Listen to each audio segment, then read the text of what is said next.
and December 31, 2027, as well as the preparation of the report for the Board of Health. And the third item is a request for to make supplemental increases and decreases to appropriations in the Public Works Fund, AMC Probation Fund, Court Special Project Fund, Fire Escrow Fund, and all other funds listed on Exhibit A for the current expenses and other expenditures of the City of Ashtabula, State of Ohio, for the period of January 1st through December 31st, 2025, in the amount of $77,500. Thank you, Mr. Khan. Mr. President? Yeah. Mr. Khan, these contracts, is this for the company that dropped us? Is this, no, it's not for, was it Harris? Was it the company that dropped us from some, I can't remember. Harris and Charles. Harris, yeah. So this isn't for that. This is for the Gap Accounting. This is a different So for company. the. This is different? Yeah, this company is different. Okay, so this is for something else other than, we still have that problem with Harrison? Right, so Charles and Harris, there are two components, the audit component and the conversion component. Okay, Charles and Harris used to do both for us, right. but they can no longer continue. Mhm. And the state is coming back to audit us next year. And for the conversion piece, we had to hire a new accounting firm.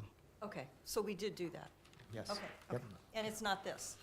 It's not this No, ordinance? it It is. is this one, It that's is what this that's one. what I Yeah. thought, that's what I thought. Yeah. Okay, Yep. so this is the new company, okay, Yeah, got this is the it, new got it. company. Yep.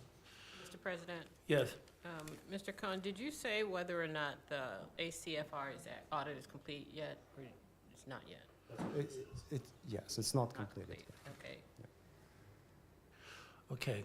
So Thank- when will we find out whether or not it's been accepted? By end of this year. Sorry about that. I'm sorry? I missed The that. completion date? Yeah. By end of this year. Ms. Milberg, anything? I don't have anything. Okay, thank you. I'm going to adjourn that meeting. We are going to call our regular council meeting to order. Today is Monday, November 17th, 2025. At this time, if you would please stand for the prayer and pledge, and if you would remain standing for a moment of silence.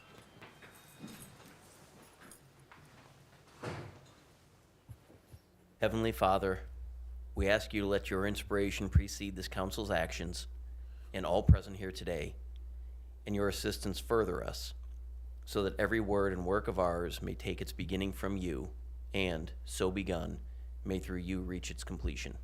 Amen. Pledge allegiance. To the flag of the United States of America and to the republic for which it stands, one nation, under God, indivisible, With liberty and justice for all. We'd like to take this opportunity for a moment of silence to remember Richard Rick Cole, who worked for the city from 1998 through 2019. He was a member of the Sanitation Department, Public Works Department, and also worked in lands and buildings. He passed away on November 9th. We extend our sympathies to his friends and family.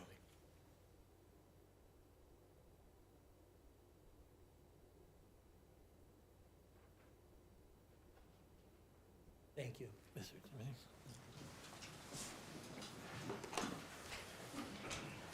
Ms. Milberger, will you please call the roll?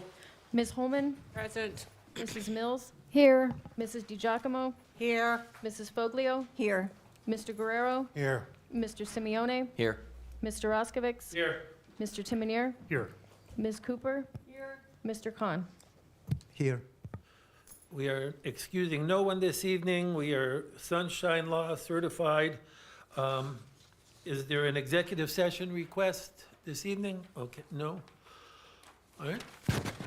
We will move on to the approval of minutes. November 3rd, 2025 regular council meeting was called to order at 7 p.m. by Council President Roskovich. President Roskovich offered the opening prayer and the Pledge of Allegiance was recited. Present, Mr. Roskovich, Mr. Simeone, Mrs. Foglio, Mr. Guerrero, Ms. Holman, Mrs. Mills, and Mrs. DiGiacomo. Officers present were City Manager Timonier, Finance Director Khan, and Clerk of Council Milberg. May I have a motion to waive the reading of the minutes in their entirety? So moved. Second. Mrs. Foglio moves and Mrs. Mills seconds. Any discussion? I have a question, and I always get mixed up when it's time to offer a correction in the minutes. Is this the time for that? For these minutes? Yes, November 3rd. Yeah, okay. Yes, and I'm not sure if I misspoke, but I just want to set the record straight. During committee reports, it says that Releasy Holman added that the committee had completed the racial wealth gap simulation with Ashtabula Regional Medical Center's management team with about 60 attendees, and thanked council members who participated. I may have been confusing folks, but the racial wealth gap simulation with the Ashtabula Regional Medical Center with their middle management and senior management was a closed event. So it wasn't open to anyone. However, the event that was open to the public was the Quality Week. And I presented during the Quality Week. And there were members that were here who attended that. And I wanted to thank them for participating in the Quality Week event. Unfortunately, there weren't any counselors there. I can go back and recheck the recording, and I'll make that correction if that is in fact what was stated, but I don't believe that you had distinguished between the two. And whether or not it was stated, that is the actual fact or the truth of the matter. I intended to thank the participants who came to that event. Okay, thank you. All right. So we will look for those corrections, and if we need, we will at the next meeting do that. But I think, all in favor? Aye. Anyone opposed? We will approve the minutes by a 7-0 vote. Okay.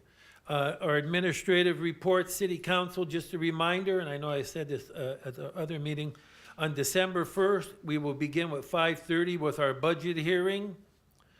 At 6 o'clock, we will have our pre-council meeting.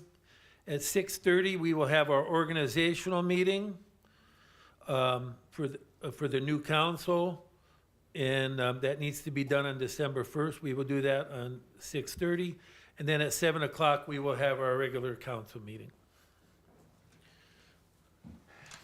Okay, does anybody else have anything? And I know I mentioned pre-council, on November 8th, we will have our swearing-in ceremony for the 3 councilors who were elected on November, what? November 28th. Yeah, okay. November 28th at 6 o'clock. Okay. Anyone else on council? City manager? Thank you, Mr. President. Just a few things to request tonight. First, I'm requesting an ordinance to repeal ordinance section 113.16 titled Revitalization District in order to enact a new codified ordinance section 113.16 where further opportunities for growth have been identified in areas contiguous to the existing district which would benefit from the inclusion of said district. Mr. President? Yes. I move on the manager's recommendation. Mrs. Fogel moves, Mr. Roskvich will second. Any discussion? All in favor? Aye. Anyone opposed? We will add it to our agenda by a 7-0 vote. And the next request is the ordinance to replace ordinance section 113.16 titled Revitalization District in order to enact a new codified ordinance section 113.16 where further opportunities for growth have been identified in areas contiguous to the existing district which would benefit from the inclusion into said revitalization district. Mr. President? Yes. I move on the manager's recommendation. I'll second. Mrs. Foglio moves, Mrs. Mills seconds. Any discussion? Mr. President, just for the record, so this expands the district from where Fire Chicken is now on Lake Avenue, and it will go up one parcel deep on both sides of Lake Avenue, the parcels facing Lake Avenue, all the way to West 9th Street, and then back north on the east side of Lake Avenue, back to Fire Chicken. Very good. Any other questions? All in favor? Aye. Anyone opposed? We will add it by a 7-0 vote. And the last ordinance to request is an ordinance to enter into a contract with Rocky Road Paving with a mailing address in Geneva, Ohio, for the purpose of repairing various street cuts for road restorations in the amount not to exceed $14,000, and that'll come out of Fund 503. Mr. President, I move on the manager's recommendation. Second. Mrs. Fogler moves, Ms. Holman seconds. Any discussion? All in favor? Aye. Anyone opposed? We will add that by a 7-0 vote. As I mentioned in pre-council, we will have a lot of information for council and the public in the month of December here. We will have the budget to present for your consideration. We have the 5 union contracts to approve. We have the non-unit benefits package to approve. So all of those things will be coming here in the month of December as we wrap those things up. Want to thank everybody that participated in the time capsule opening, the Arrowhead time capsule. We've had a lot of questions about it. We've had families that have been coming in to pick up some of the items. We've created a tab on the website. The staff has pretty much categoried everything and got a list together in an Excel sheet. If you go on the city's website at the top under Community, we've created a tab called History and Time Capsule. And at the very top, there's a list of items, and that brings you to a spreadsheet where we've identified a lot of the items, what's happening with them, and any notes, if there are any notes to that. Any items that are left over, we are talking with a couple of different storefronts on Main Avenue that would like to display those, and hopefully we can have those available to the public once we get everything archived here and ready to go. It was a really cool event. Thanks to Mr. Kuhn and Jameson. James Jameson, Mr. Ken Jameson. Jameson. Ken Jameson, yes. Thankfully, they first off let us know that this even was out there. And then Mr. Jameson showed up on Friday and pointed us to the exact location of it. We were able to get it out of the ground that Friday night and then open it up on that Sunday. So a really cool event to take place here. And we'll do our best to make sure that we've recorded everything that was in there. And then lastly, curbside leaf bag pickup. We are in the harbor this week. We will be in the, excuse me, we'll be in the wards next week, and that will end the curbside pickup of leaf bags. If you drive by the Public Works Department, you see that people take advantage of dropping off the bags there also, so that'll go on for a little bit longer as well. And Mr. President, that's all I have for my report. Thank you, Mr. Manager. Mr. President, Yes. can I ask, Mr. Manager, so the comprehensive plan community event at the library, Yeah. that was well attended? Yes, it was very well attended. Hearing from the consultant that we use, sometimes they only get 3 or 4 people to attend those. I think we counted over 50, which was wonderful. We really appreciate that participation. The next one is going to be in March. I believe it's March 26th. We'll put out information on that. But in the meantime, please, please, please, we're going to continue to bombard social media and different outlets with it. But we want you to take the community survey that's out there. It's important to get that. We've had over 200 submissions so far, which is really good because I think it's only been out there for about a week and a half. But the more the merrier on that. We're also working with the school district to try to get those in some of the classrooms for the kids to take those. We're going to have postcards around that will have a QR code on it linking it to the survey.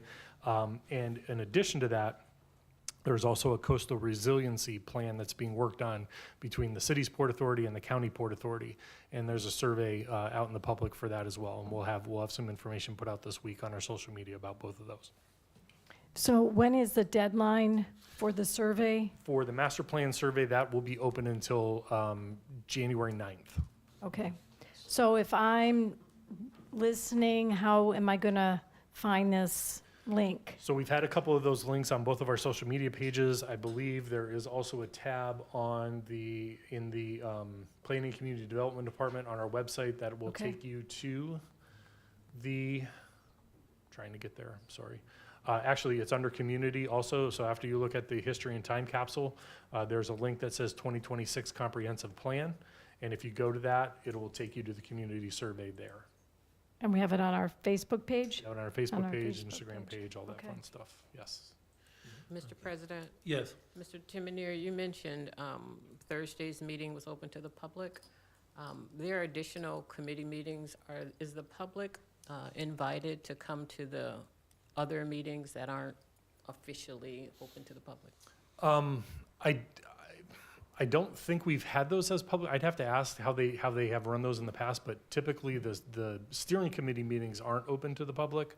But that's where the website and the community meetings are, when all of that stuff that we've taken from the community, digested in those committees, is brought back to the public. It's typically the way that process works. Right, and I heard you say that March is the next Yes. official one, so are there opportunities for the public to hear or to be involved in any way between now and March? The biggest thing would be taking the surveys, and then as we continue to put the information out there on this page, if there may be other surveys that we do. And we're going to have a total of 3 right now. We may have a 4th community meeting. I'm not positive on that yet. We'll have to see how the process goes.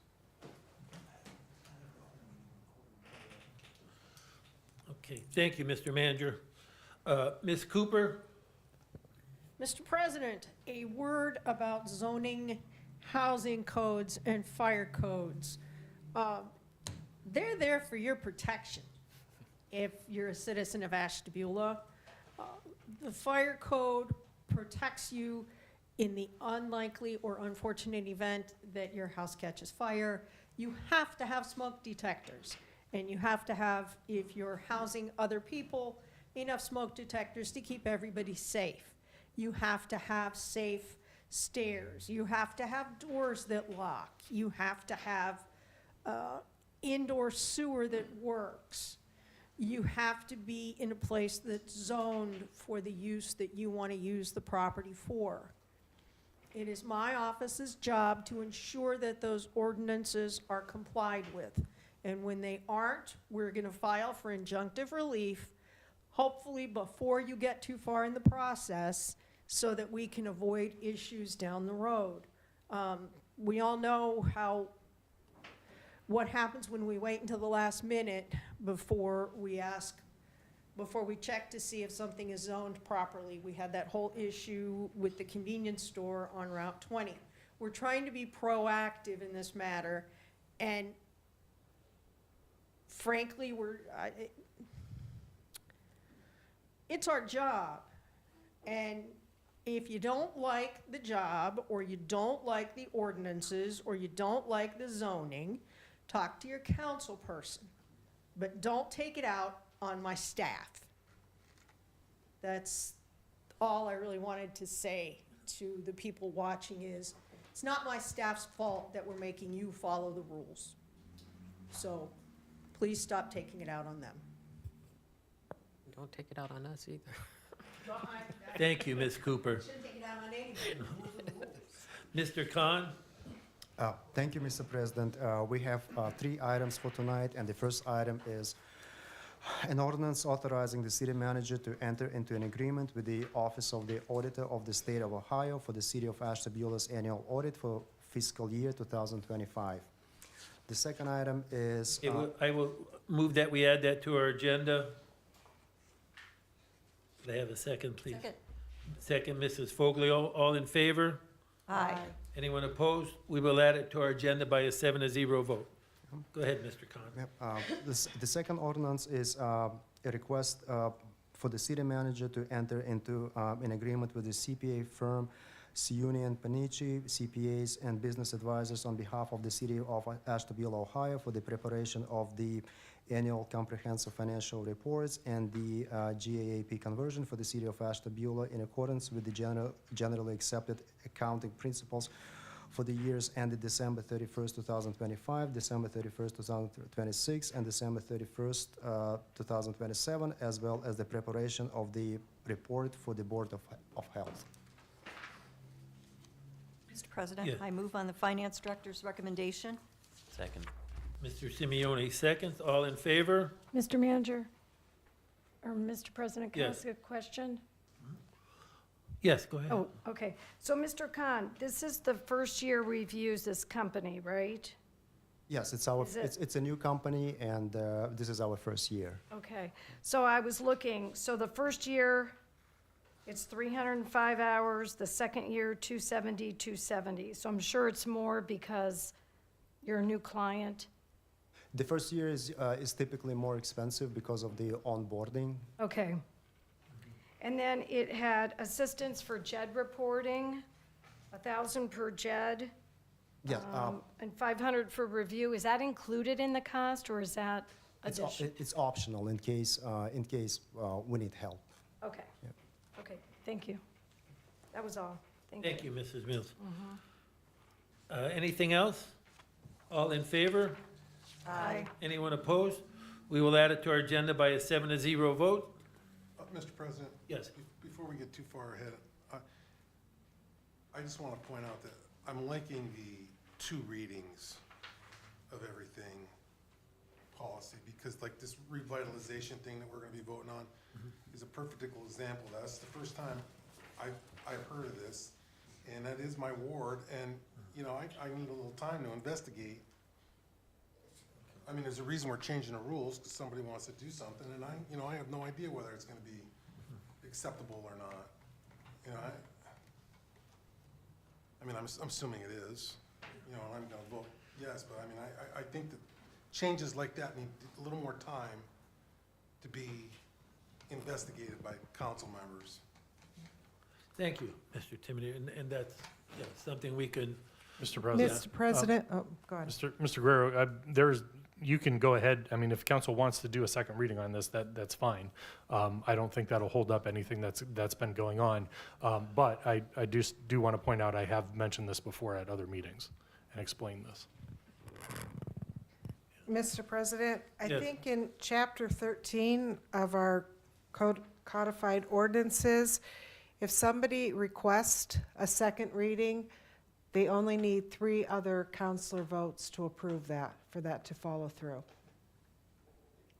or he could just, if Mr. Guerrero wants a second reading, we'll have a second reading. Okay. Is that what you'd like, Mr. Guerrero? Well, I'm gonna vote for it tonight, but I'm just saying, on stuff like this, I think we need a little more time to Okay. find Yeah, I out what this agree. is all about. I mean, this is, you know, we're basically telling people that another liquor license can be established somewhere where there wasn't one, and, Yeah. you know, I Mr. President, so that's not true. This opens up what's called it's a different liquor license than what's available to the public. Right now, I believe there's a total of 17 available in the revitalization district. That number does not increase. All we're doing is increasing the area of the revitalization district because there are different economic opportunities within this new boundary that we're defining to be able to use those that have already been allocated to the city because they're not being used. Here's a for instance, the hotel was not able to use this liquor license because they don't meet the criteria. They weren't selling the 75% food versus the 25% alcohol. Their alcohol sales were going to be higher. So there are these permits sitting there that nobody is using, and there doesn't seem like there is any more opportunity in the current district, but there would be opportunity if it was expanded. And this would be in lieu of when I bring to you the Trex forms, when they have to buy it from another community and bring it here, which is usually a very expensive proposition for the business when they have to purchase a liquor license from out of the area. This just expands the revitalization district that we have for these opportunities, and that number does not change of the liquor permits available. That's based solely on the population. So based on conjecture, one can, if we're extending the district down to 9th Street, one can maybe imagine that a business that's going to do mostly 75% of their business non-alcohol and 25% alcohol is going to be interested in that area, so how far north does it go on Lake Avenue? all the way to Right now, it goes all the way to Walnut Boulevard. Walnut Boulevard. Actually, I believe the current district includes Walnut Beach. Yeah. Yeah. Mr. Manager, how many do we have that we're not using? Quite a few. I want to say it's over 10 that are not being used. Okay, okay. I was thinking a couple, but Mr. President, Mr. Timonier, I just can't help but wonder, and I could be off base here, but I'm wondering if the availability of liquor licenses will be looked at during this process of the master zoning plan. Like, are they concentrated in certain areas, or is that even a consideration moving forward? Mr. President, Mrs. Holman, I don't think it'll be part of the comprehensive plan, only because we, the city, do not decide the jurisdictions on liquor permits. I mean, the Liquor Control Board, when they issue those permits, has those distinctions in state law.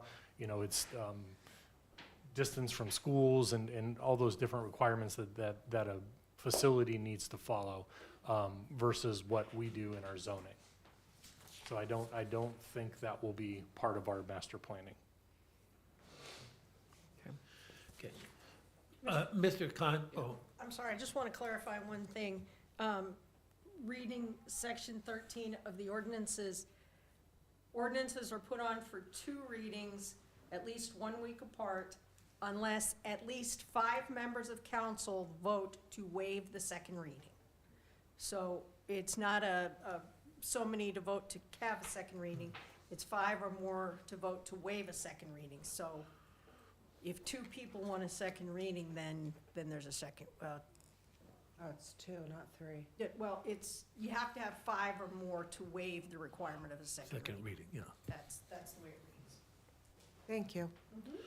Mr. Khan, you have one other item? And the last item is an ordinance to make supplemental increases and decreases to appropriations in the Public Works Fund, EMC Probation Fund, Court Special Project Fund, Fire Escrow Fund, and all other funds listed on Exhibit A for the current expenses and other expenditures of the City of Ashtabula, State of Ohio, for the period of January 1st through December 31st, 2025, in the amount of $77,500.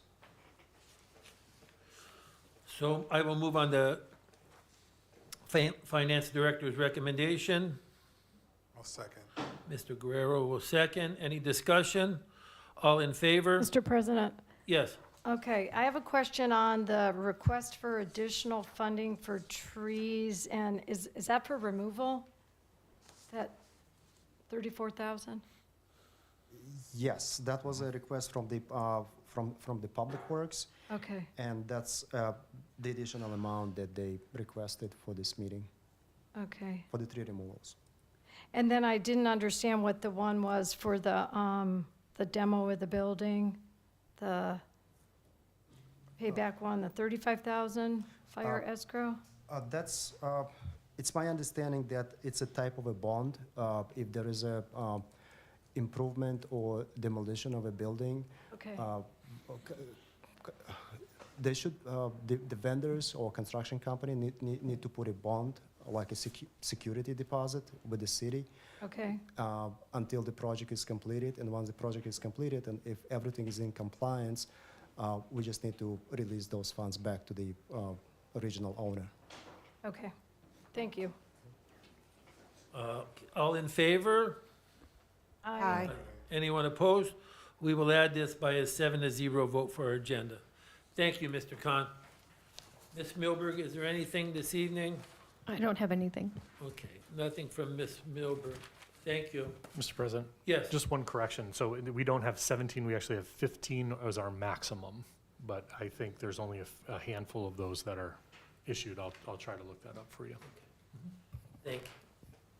All right, we're going to go on to our council and committee reports, and before we do, I would just say I see some new faces with us this evening, and we always are happy to see that. But the way the meeting will work is we're going to have some committee reports, and then we're going to address our legislation.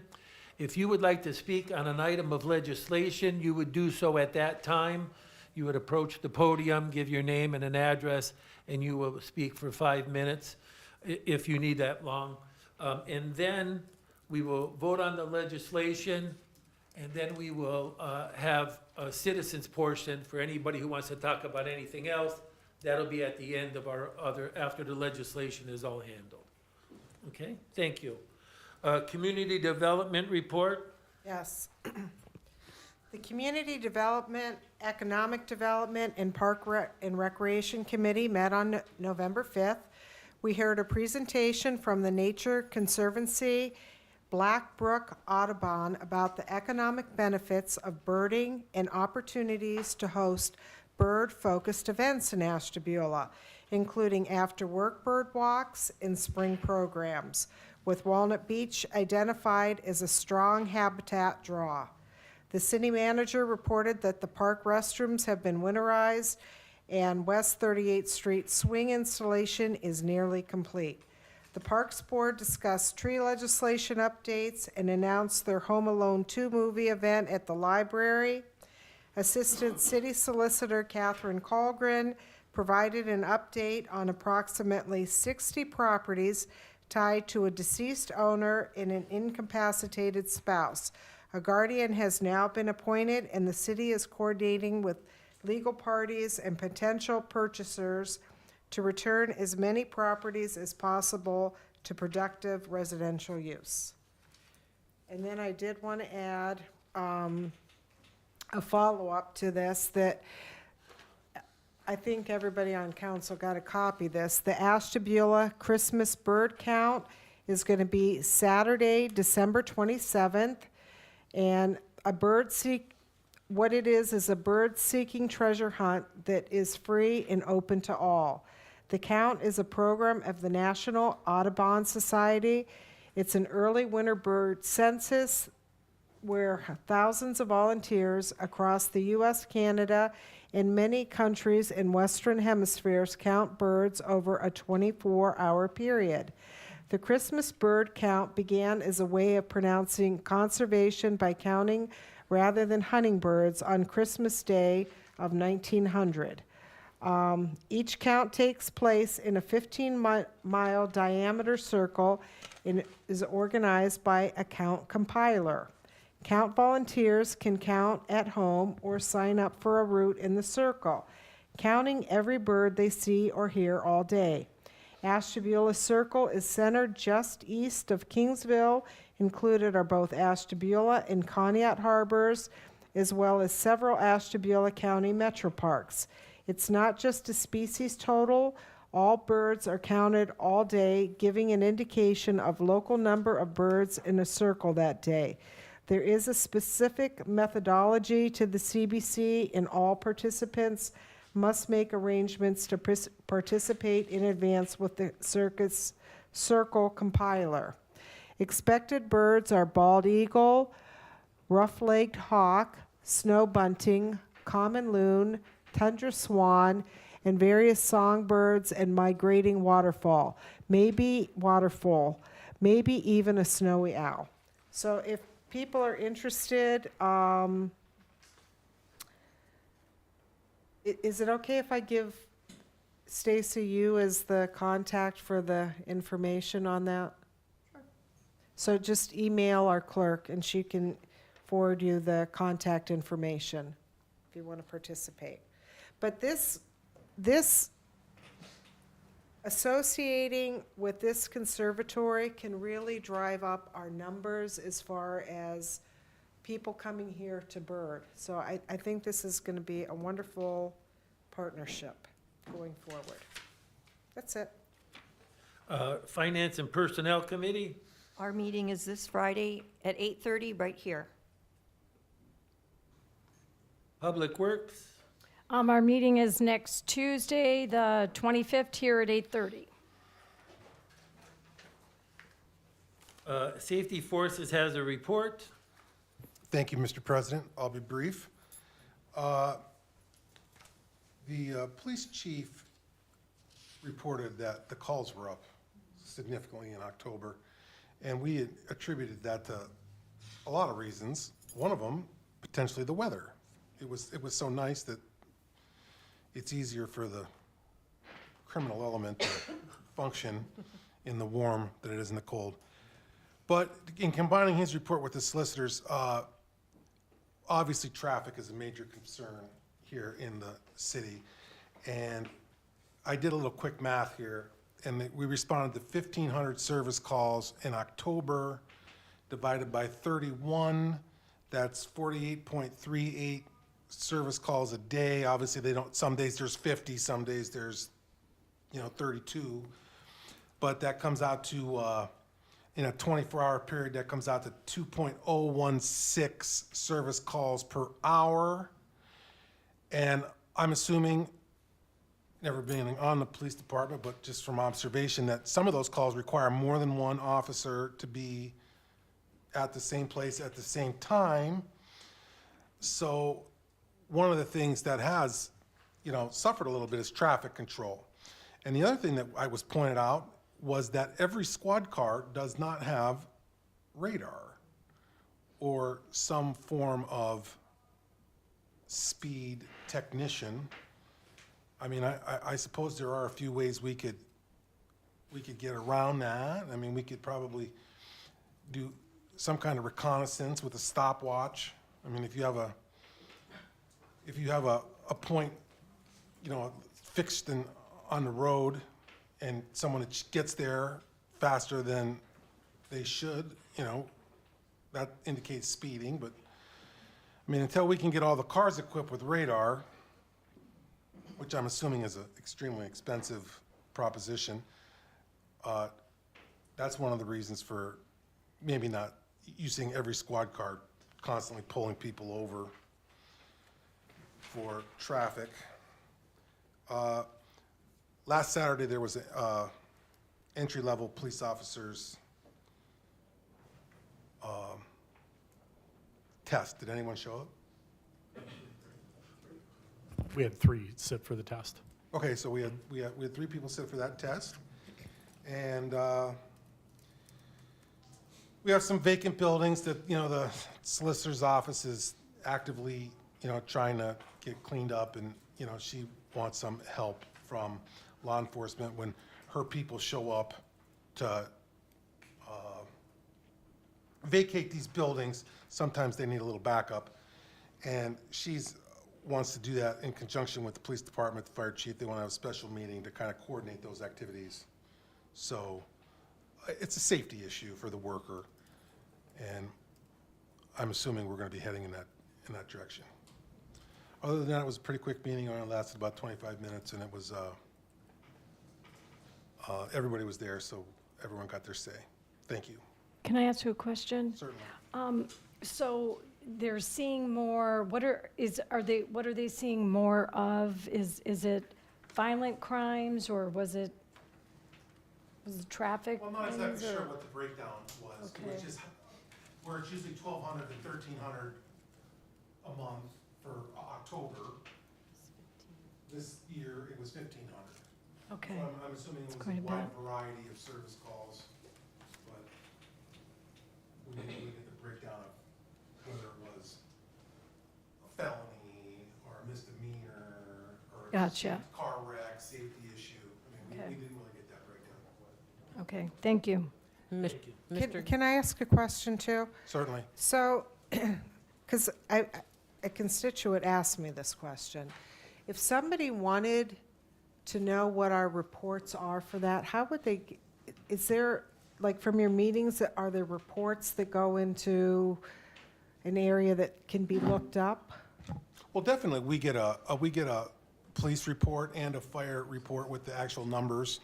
They don't specify, like with the fire department will give us a report and they'll give us the damage losses for the year. They keep a running total of all that. That's, I'm sure, all public record. I'm sure Stacy has all that stuff in the minutes. So those are all included in the agenda packets, and they're published on our website. Yes. So where would they go on their website to find this out? Sorry, I don't mean to put you on the spot. No, that's fine. That's a legit I've question. been asked. I can, yeah. So you would go to the council live streaming, and then there's a tab, there's a sentence that says meeting agendas and minutes can be found here. When you click on that, that'll take you to all of the past meetings and anything upcoming, and it will show you the agendas, and if the minutes are completed for that, they'll also be included on that. Thank you. Mr. Guerrero, an ongoing question has come up about people cycling on the wrong side of the road. Did that come up in you all's discussion? 'Cause That did not come up in the October meeting, no. I'm sorry, in the November meeting. No, it did not. And so I brought it a few times. Could that be added to next month's agenda? Because folks think that it's very dangerous when e-bikers are facing traffic rather than pedaling with traffic as they should. And it's a safety issue that seems to be getting worse, and perhaps we can do something to better educate people around how they should be riding their e-bikes. But it has come up for conversation to be addressed by council. Definitely. And Ms. Milberg, if you could put that on the agenda for next. And I also want to comment on the speed and efficiency in which those minutes were produced for that meeting.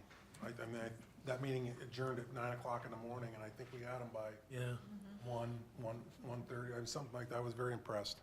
good. Okay. And I don't know if, I'm not trying to overstep your bounds, but I see the police chief here, and I'm just wondering if there is any way that bikers know that it is against the law to bike with traffic, because they ask if police can let offenders know in a friendly way that it's illegal. I don't know. So I guess They're how do we asking for an handle these educate. bike lanes? Like you brought up West Avenue earlier. I mean, if you're going north, you're going with traffic. If you're going south, you're going against it, but you're in the bike lane. I mean, The bike lane, the reason that it is the width it is because it's bidirectional. If it was on either side of the road, it would be more narrow than it is on the West Avenue. And the reason that it is bidirectional is because for the majority of it, you can't turn into what used to be the old Asheville Iron and Metal. So we took away the obstacle of putting a bike lane, what would have been on the west side of West Avenue, where the turning traffic would go into the Andres Party Center and all of that, the plaza there. Can I comment on that? Because I've actually rode that whole bike lane down to Walnut Beach. To me, the harrowing part is really from, it's through Route 20, when you're crossing Route 20 in the beginning of West Avenue. So when I came back, is it on the other side of the road for that part, or are you staying on the same side? You stay on the same So you would side. be going against traffic through Route 20. And it's not really not a through. lane, you're just riding it. No, the bike lane ends at just before West 47th Street, and then you're in what they call a share row. So you're riding with the lanes of traffic after that until you get to the actual North Shore Trail there, right over the overpass. Okay. Yep. Well, that's when it was scary. But you're on an e-bike. Planning That's Commission report. I don't think the Planning Commission is meeting this month. There's nothing on their agenda. The Historic Preservation Committee met last week. They approved a house for construction in the historical district, and the owner may be building two. He's gonna come back and they may have a special meeting to approve the second house for construction, but they approved the house for one construction. Is that new construction? Yeah, new construction of a house in the historical district. Is there anything from the ad hoc committee? Those who were here at 5:30 know we just had a work session. The committee is asking for council to approve more of a permanent entity to advise council about inequities across our wards and to offer suggestions of how we can remedy those and bring a higher quality of life to all the residents across each of the wards. So we are now waiting for recommendations to revise the ordinance. Thank you. All right, we come to the legislative part of our meeting. We have several items on our agenda tonight. An ordinance for a tax abatement for Venice Elite Properties, an ordinance for the Auditor of State's annual audit, an ordinance to hire Siuni and Panici CPAs for our gap conversion, Ordinance making supplemental increases and decreases in appropriations. An ordinance to amend the clerk of council's employment agreement, and then repealing the old clerk of council's employment agreement. An ordinance repealing the codified section for the district. What's the district called again? I just had. Vitalization. Revitalization district, and then an ordinance enacting the new revitalization district. Thank you. And then an ordinance authorizing paving for various street cuts with Rocky Road paving. If anyone would like to speak on any of these items, now would be the time to do that. You would approach the podium, state your name and your address, and share your concerns with us. Hi, Blake Hinkle, corner of West 16th and Union. I wanted to come up here and talk about the proposed abatement. I'm really curious what council sees the role of an abatement, and then also if there's an abatement that council would deny. Because I've consistently seen abatements be approved. Some I've disagreed with, many I've agreed with. But I'm really concerned about what message we send when we allow people from out of town who are spending none of their profits in our town to come and extract wealth in a multitude of ways. We're not just talking about someone coming and making money off of a short-term rental. We're also talking about someone coming and taking a house from someone that could be a single family coming into our community and having a much more equitable situation all around, especially with the velocity of the dollar they spend in our community. So I really am I'm concerned, and I would like to hear from council directly. Is there an abatement you guys would say no to? I will speak. I have said no to all of them. No, Not that I don't agree with abatement. I do. I just have always advocated that they be mutually beneficial, because those abatements, again, those tax dollars go to the services that we provide. So I've always moderated and say, okay, we can give abatements, but there are a lot of numbers between 1 and 0. So let's be thoughtful about the number we choose and not simply always rubber stamp 100%. To your point as well, when we talk about services in the community, everybody here knows what Lakeside looks like right now. We're going to give abatements to people from out of town while our school does not have a roof on it. Do you guys realize the optics of that situation? It doesn't look good. The public had the right to vote to put that roof on, and they voted no. And you're 100% right, but the public also expects stewardship of their tax dollars. And I can tell you, anybody in the city that you ask if they think this abatement is the right thing, please show me 2 people that think it is outside of the counselors up here. Mr. Hinkle, I'm going to address this because this address here, 231 Lake Avenue, is in Ward 2. Correct.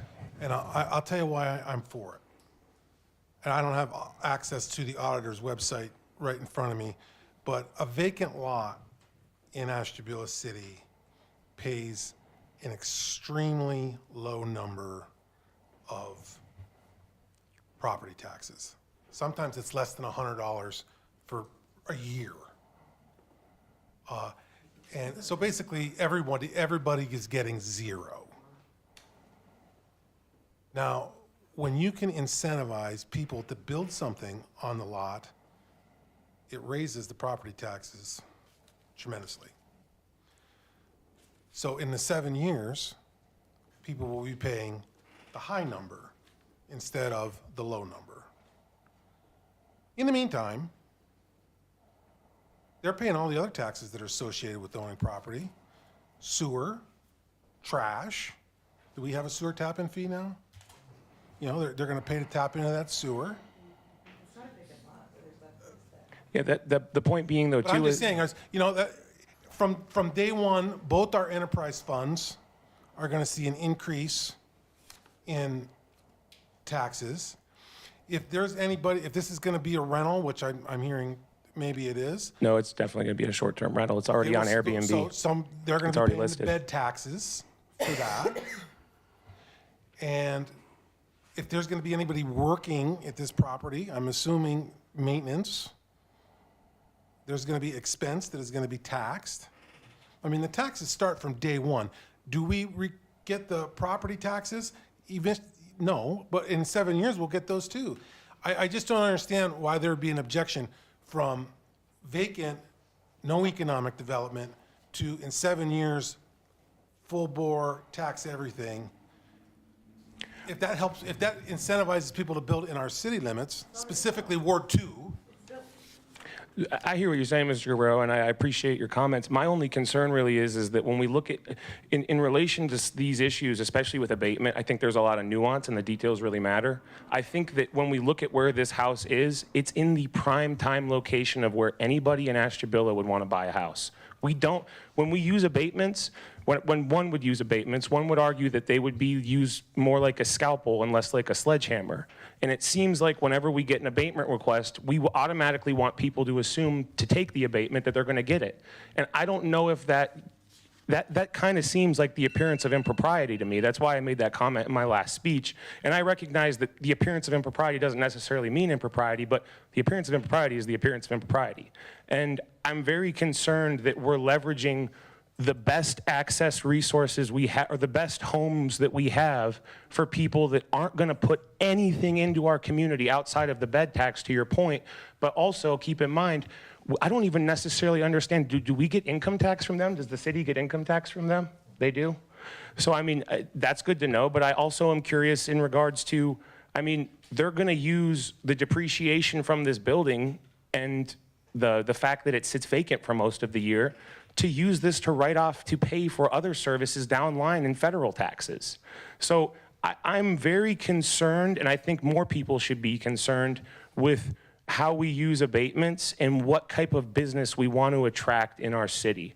I also, and mind you now, this is not going to be the same popularity of opinion, I also believe we probably should turn the faucet off on our Airbnbs. We have several. I would be curious to see what type of vacancy the hotel at the river has. If it's at 100% all the time, then that's a different conversation, but I'd be very curious to hear specific numbers about vacancy. And I'm very curious, so would there, and I'll leave it on this, would there be any abatement you guys would object to in the city? First, I'd like to thank you and acknowledge the fact that you pointed out that Ward 2 is the place to be. You know? Well, right across Walnut Beach, And we Terry. encourage all, building in our ward. I thank you for pointing that out. I got to be honest with you, the answer to your question is there's very, very little that I would vote for, saying no. Because I just don't see how a vacant lot is more productive than one that at some point is going to be tax producing in the future. And it's not like we don't have competition. I mean, we got Saybrook, we got Ashtabula Township, we got North Kingsville. I mean, there's a lot of places where some of these people could build. But Terry, they don't have the beautiful Bridge Street that your ward has. And Bridge Street's right there, so is Walnut Beach. You're 100% right, they don't, but that's another reason why people want to come here. No, and that's my whole point being that we've already got a million laundry list good reasons why people want to come here and develop. We don't have to give out-of-towners tax breaks for Airbnbs. They're not spending any money here, and they took a house that could have been for a single family in the city. If you guys would be up here today and you're asking for an abatement because the developer's going to come here and a single family is going to buy this house, I would be singing the praises, and you can quote me on that. The point is that these people are from out of town and they're opening an Airbnb to extract their wealth. Now, to that end, I'm going to leave the dais because I'm not trying to beat a dead horse, but I just want to make it known that that's what the perception on this is. We're extracting wealth from our community to other communities that are better off. Thank you for... I would just, if it's an Airbnb, the guy is assuming he's going to make money by renting it out to people. People who are going to come to Ashtabula and eat in our restaurants and go to our places and spend their money here and buy gas here and do whatever they have to here. There's an Airbnb right behind me on Walnut Boulevard, the end of Walnut Boulevard. You go there every weekend, there are at least 6 cars in that driveway. And the van comes and picks them up and they go to all the wineries, they go to Bridge Street, they go. So But Mr. Roskovich, imagine if question- all those people came and they spent the money, if they lived there, they didn't just come here to visit, they came to stay, and they spent money 24/7 for 12 months instead of just 3 months a Well, year. They're for 3 months. I would venture to say we're probably getting more money that way. And the property we're talking about here, you're talking about a single-family home. I don't, we need single-family homes. I've been preaching that for a long time. We need housing everywhere. How is that property, how many people would that be open to development? That would be a $400,000 house like the ones on Walnut Boulevard. I don't know how many people that would be open to. Keep in mind, though, too, I would just, new home construction cost averages at minimum around $280,000 to $320,000. So You're these right. houses are technically in the entry level of home ownership for our city, Well- and especially where they are, when you look at where they're located, that's prime real estate to attract a middle-income, middle-class family to come in and give their resources to our community through employment, as well as taxes, as well as the velocity of their dollar in the community. well, the problem, the property's been there for several years, since they tore down Harbor High School, and there's nothing there yet. So if we can get something there, we're gonna get something there. So I agree with Mr. Guerrero. It would be a rare occasion where I'm gonna vote down a tax abatement that's gonna increase the property value and increase the activity in our community. You're young, so you may not remember, years ago, there were people walking around saying, this town is dead, this town is dying, nobody wants to live here. There were no houses being built. To your guys' credit, though, the harbor looks significantly better. Yes, I've it lived here does. since 2012, and I can tell you that I've watched the harbor turn around, and Right, and- it's beautiful. And to your guys' council and the city administration's credit, I give you guys credit for that. thank you. But I also think that we have to walk and chew bubblegum at the same time, and we really need to be conscious of that. I know my time is up, so I'm going to go. Thank you. Thank you. Mr. President? Mr. Hinkle, can I say one thing? If you want to talk about growth in the harbor, is what we're talking about, if you look at all those houses on Walnut Boulevard, were it not for a tax abatement, those houses would have never been built. All those people, I don't know, how many are there? 8, 10, 8? Gosh, I don't. You're not at the podium, sir, I don't. We, I was All right, on thank you. If council, you- and that was a big thing for this builder to build these houses, was a tax abatement. Thank you. Mr. President, so if I can interject here, so one of the reasons that this wasn't included on my report tonight was because I brought this back in September. I had requested this tax abatement. I also looked at the fact that this was an Airbnb on a property where these are all owner occupied. And I went back to the gentleman asking for the tax abatement, and I suggested that we don't do 100%, that we do less than 100% for this particular property.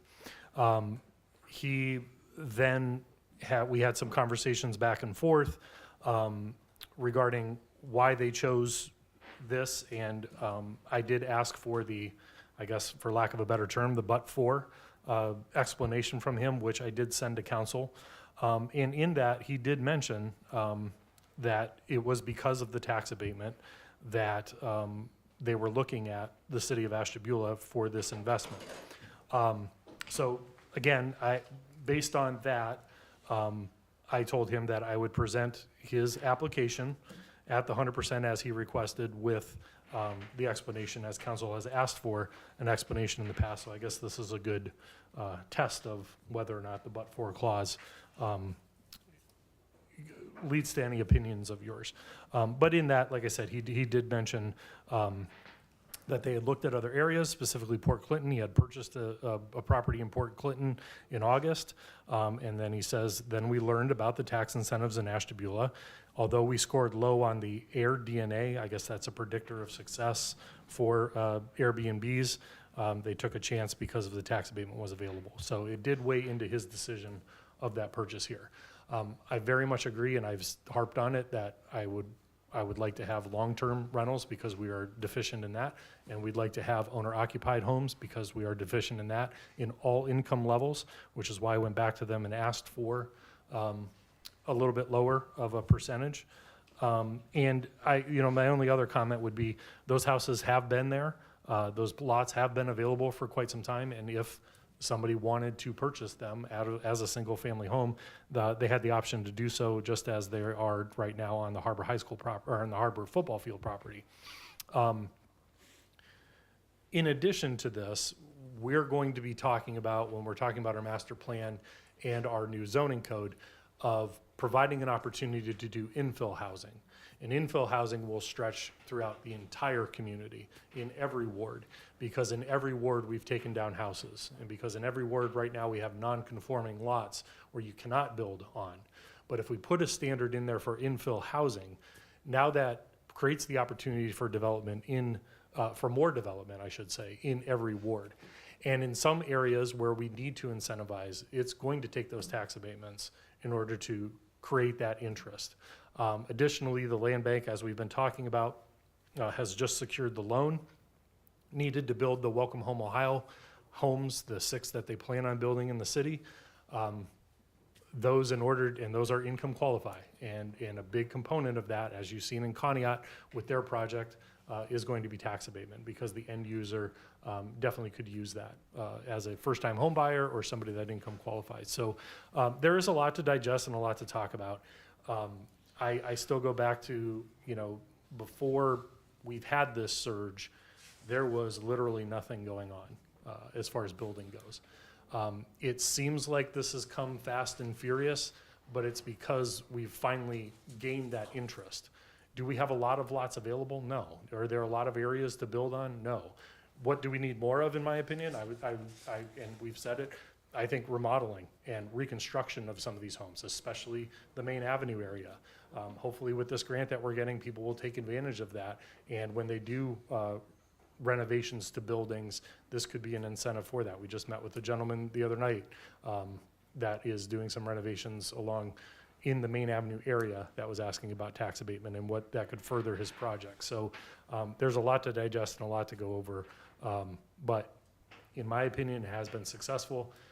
As you mentioned, Mr. Guerrero, it is not getting the money today, but kind of banking it for tomorrow. We're not losing any current money that's already out there. It's not pulling money away.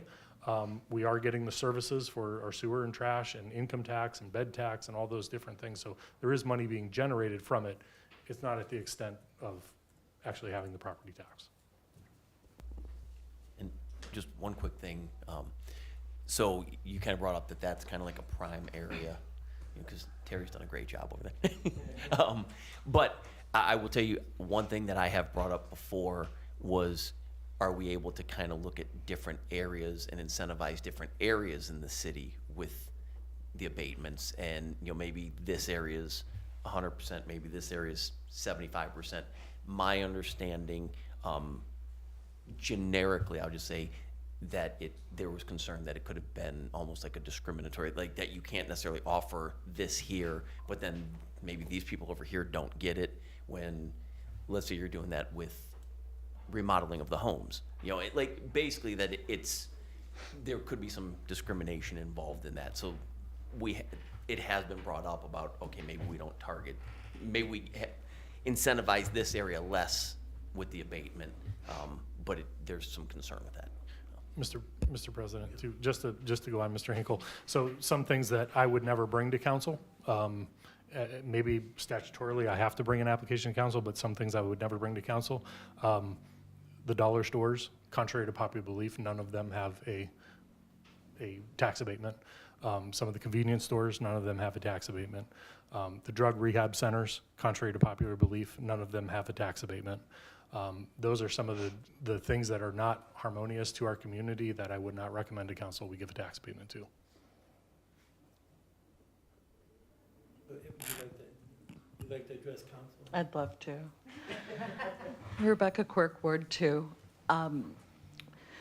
The inevitability of development coming here, it was written on the wall. We see what's been happening all over the country, and it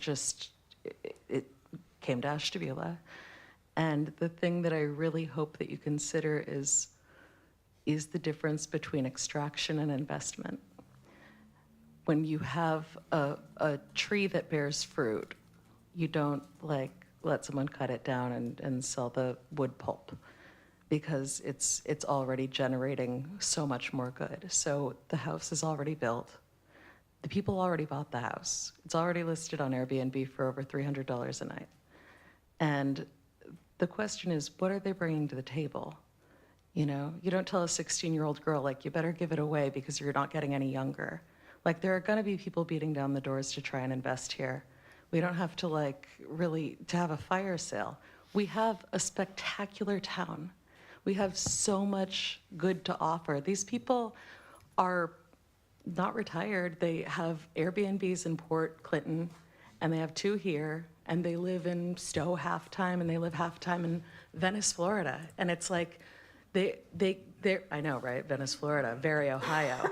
But it's like, the thing is, they're so unwilling to invest the bare minimum. There are people here that are threaded into the community, and they have one property that they're renting out for short-term rental to supplement themselves. And it's a little bit like, okay, you know, they're really invested in the community. They're running nonprofits around here, and the city's built with their bones. And obviously you're all invested because you're really, you know, getting babysitting wages to be in meetings like this. Why are these people being prioritized over the folks who live here? That's the thing. We don't need to have a fire sale. We don't need to, like, throw our, They're not being prioritized. If somebody comes here and if an Ashtabula resident wants to come here, and we approve a lot of tax abatement I'm for with you. Ashtabula people, and we'd be happy to do it anytime. It's just a matter of whether they're picking lemons off the tree or, like, hacking down branches or cutting down the whole tree. So I'm like, let's keep, it's an analogy. So it's a fruit, Terrence, it's a fruit tree. And it's like, we have the house that's already there. It's already offering benefit. They're squeezing it out. You know, they're using it for people who don't live here. And there are 6 cars in the driveway, right? But those cars use our roads. And they don't want to, like, do the bare minimum to contribute to the area.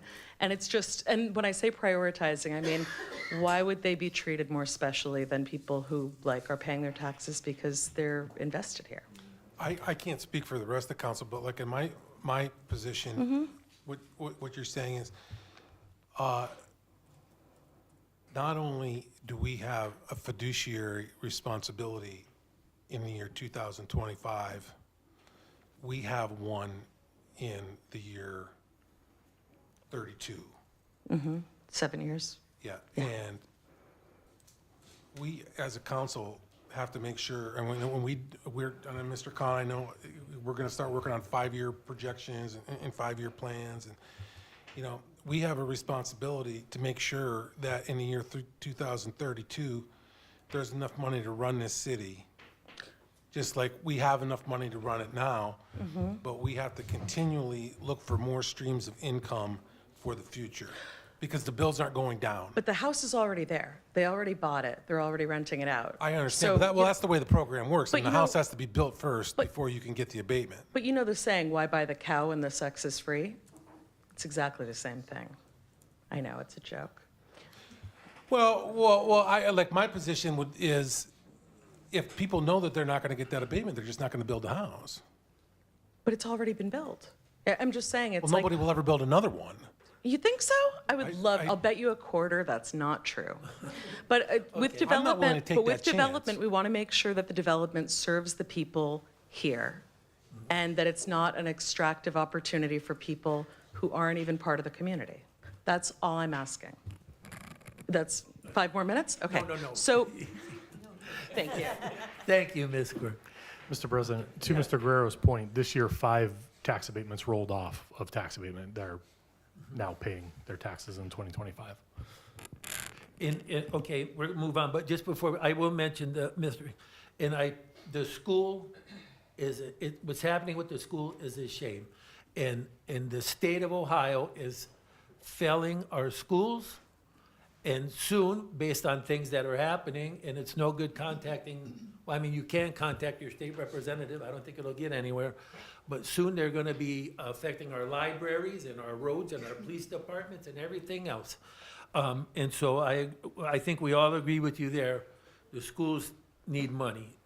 These few dollars may not do it, but, so I guess contact the state representative anyway, maybe, who knows? But, you know, so we gotta go. Yes, Well, you brought up state representatives, and now I had to come up. I'm Abby Kovacs. I ran for state representative in 2022 and was gerrymandered from the district, trying to represent Ashtabula, but I do live in Jefferson. And I just wanted to ask, Mr. Timonier, when you were talking about the surge beginning for the applications for the abatements and things, when did that happen? Do you recall? Was it around 2021, perhaps? No, we started 2022? having development before COVID. So I want to say the condos started somewhere around 18 or 19. Because I'd just like to point out that I believe it was 2021 when Sarah Fowler Arthur introduced a bill that ended up passing in the Ohio House that eliminated home rule for local municipalities to have any say in whether an Airbnb can be erected in their neighborhood. And I feel like a lot of people, for one, don't necessarily want a bunch of drunk yahoos down the street every weekend during the summer and would rather have a family in their community. And I've noticed a trend in Ashtabula County since that elimination of home rule and that community say. There have been a lot more Airbnbs being constructed and a lot less rental apartments that are affordable available. And I have personally been affected by this. I'm 31 years old and I still live with my grandparents because there's nothing affordable for, you know, a one-bedroom apartment anywhere that's, you know, livable. And I think it comes down to the point of, you know, the government is not supposed to be a business that's trying to, like, go after the best profit opportunity that's available. I think the government is supposed to provide services and create value, and that comes with investing in the community. And I'm just worried that investing in Airbnbs and things like that are gonna be on the side of gentrification because, you know, we're putting that money towards companies that aren't really reinvesting in the community, and they have no incentive to because they're already getting the tax breaks without even being asked to provide anything in return. And I don't really think that's fair. And especially when, in the long term, if there's gonna be budget problems in the city, that's gonna be a levy that's gonna fall onto the citizens to foot the bill for it. And I don't think that's fair. Thank you. thank you, Andy. Okay. All right, seeing no one else approaching the podium, we will move on with our legislative agenda. Mr. President, Yes, on the ordinance that was just being discussed, can we have 2 readings on that ordinance? on the tax incentive ordinance, Yes, please.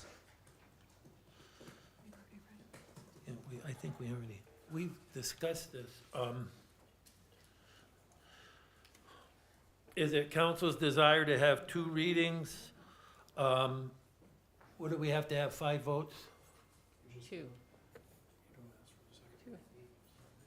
Mr. President, you would ask, so at the vote to waive a second reading, if there are 5 votes in favor of waiving the second reading, then there's no second reading.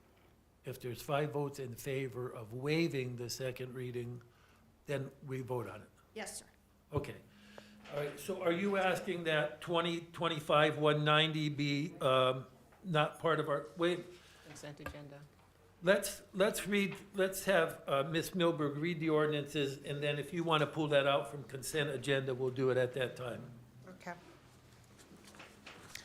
Ordinance number 2025-190, an ordinance authorizing the city manager to enter into a community reinvestment area tax incentive agreement with Venice Elite Properties LLC for tax abatement at 100% for 7 years for new residential dwellings located at 231 Lake Avenue, Ashtabula, Ohio 44004. Ordinance number 2025-191, an ordinance authorizing the city manager to enter into an agreement with the Office of the Auditor of the State of Ohio for the City of Ashtabula's annual audit for fiscal year 2025. Ordinance number 2025-192, an ordinance authorizing the city manager to enter into an agreement with the CPA firm Ciuni and Panici CPAs and Business Advisors on behalf of the City of Ashtabula, Ohio, for the preparation of the ACFR and the GAAP conversion for the city of Ashtabula in accordance with generally accepted accounting principles for the years ended December 31st, 2025, December 31st, 2026, and December 31st, 2027, as well as the preparation of the report for the Board of Health. Ordinance number 2025-193, an ordinance to make supplemental increases and decreases to appropriations in the SCMR Public Works, AMC Probation, Court Special Project Fund, Fire Escrow Fund, and all other funds listed on Exhibit A for current expenses and other expenditures of the City of Ashtabula, State of Ohio, for the period January 1st through December 31st, 2025. Ordinance number 2025-194, an ordinance authorizing the council president to amend the employment agreement with Stacy Milberg, clerk of council, to credit 10 years of prior public service for vacation accrual purposes. Ordinance number 2025-195, an ordinance repealing ordinance 2024-151.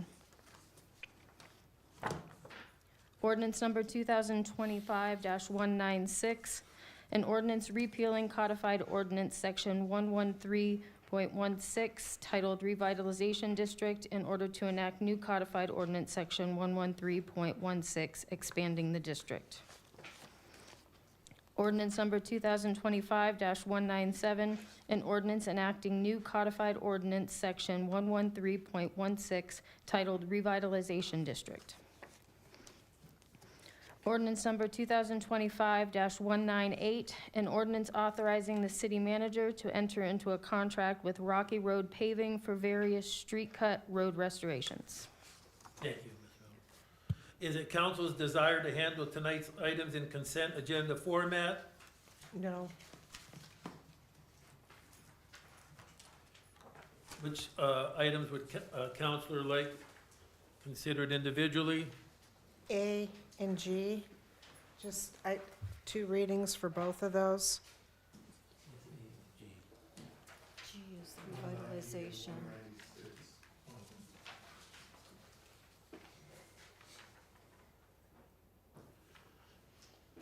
Do you want G and H? Those are two, right? The one and then the new one? 190 and 196. Okay. You would want to do the repeal. H. Yeah, H would go along H. with G. right. Sorry. And H, 3. 197. 190, 196, and 197 for two readings. You're requesting two readings on those? Those three items. And Ms. Cooper, you'll guide us through this. We have a motion to request two readings on ordinance 190. Is there a second for that motion? No, Mr. President, No. that's backwards. I'm sorry. There should be a motion. What, right, I mean, there has to be a motion to waive the second reading. Okay. If there's no motion to waive the second reading on an ordinance, then it automatically gets a second reading. Okay, so I'll make a motion to waive the second reading on ordinance 190. Second. To waive the second reading? To waive the second reading, so there'll just be No, one You're reading. doing the opposite. Okay, I take that back. No, she's doing it right. So now we vote, and if you want the second reading, you gotta vote no, right? Right, yeah. So, So I made a motion. Do I have a second? he made a motion, she seconded it. Now we have to vote to see whether we're gonna have two readings or one. The motion is to not have two readings. The motion, Ms. Holman, is your second standing? To put it on the table. Does it put it on the table for us? Do you do each one separate? What if you want two readings on one or not on the other? Well, Are they all she, clumped wait a minute. together? She requested three items be separated out, so I'm doing one at a time. Okay, So I thank you. withdraw my second. All right, so I made a motion. I'll second. Mrs. Foglio seconds. Is there any discussion? Yes, I just feel on 190, I want time to do more research. so that I can make a better informed decision? Well, we have, as Mr. Timonier said, this has come, we were aware of this summer and in December, but that's your request. So all in favor? Mr. President? Yes. Mr. Timonier, I think you said you were aware of it. I don't recall you saying that you brought it to our attention. I requested it at a September meeting. I think it was the first meeting in September. And then last week I sent you guys all the information on this. Sent the information. All right, so all in favor of waiving 2 readings? Aye. Nay. I think we have to call the roll Wait a minute, on what? that. Yeah, you bet. Why don't you call the roll? Will you call the roll? Mr. Guerrero, This is just on 190? Yeah, yeah. this is on 190. Aye. Mr. Simeone, No. Mr. Roskovich, Yes. Ms. Holman, No. Mrs. Mills, Yes. Mrs. DiGiacomo, No. Mrs. Foglio. Yes.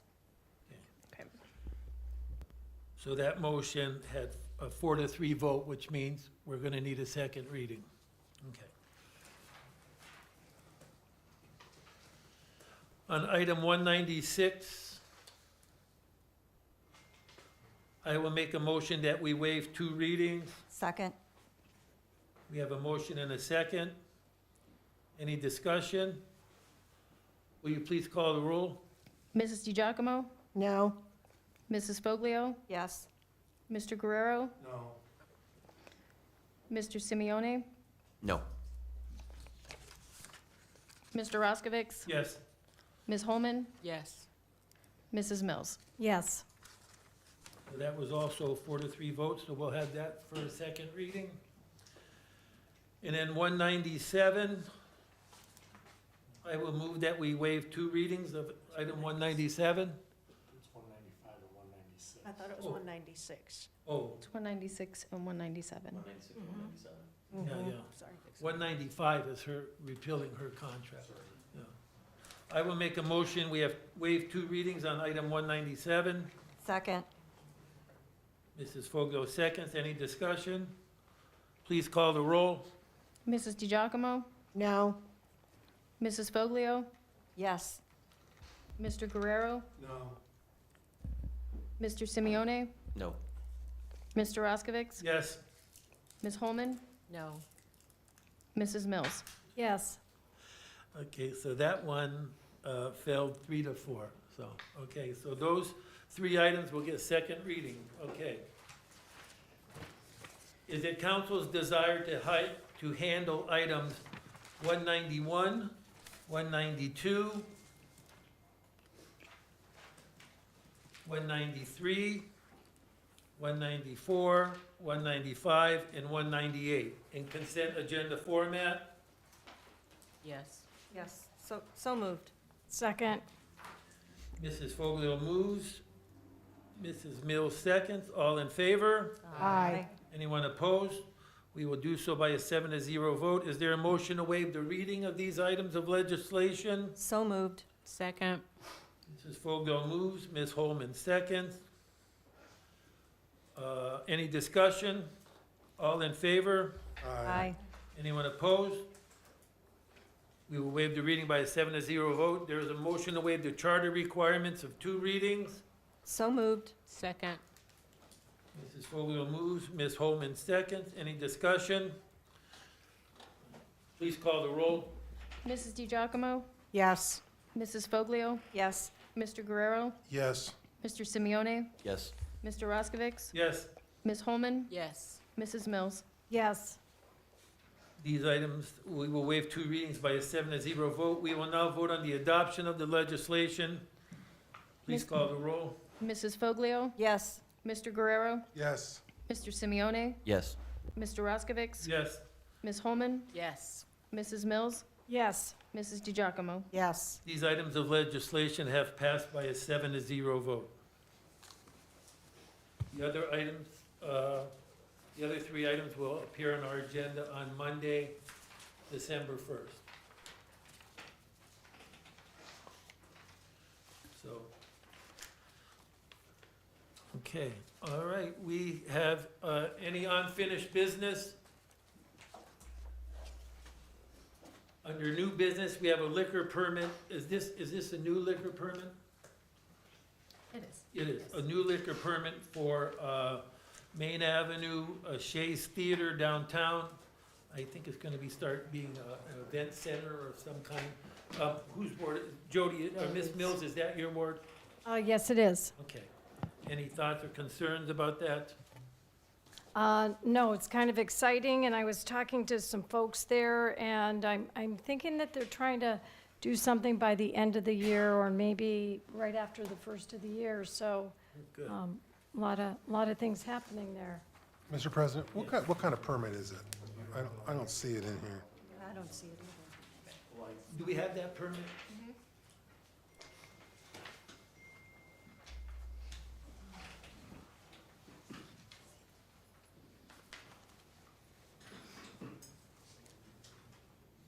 D5H.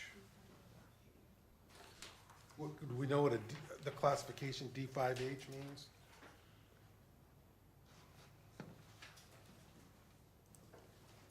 Mr. Timonere? I don't know the liquor permit.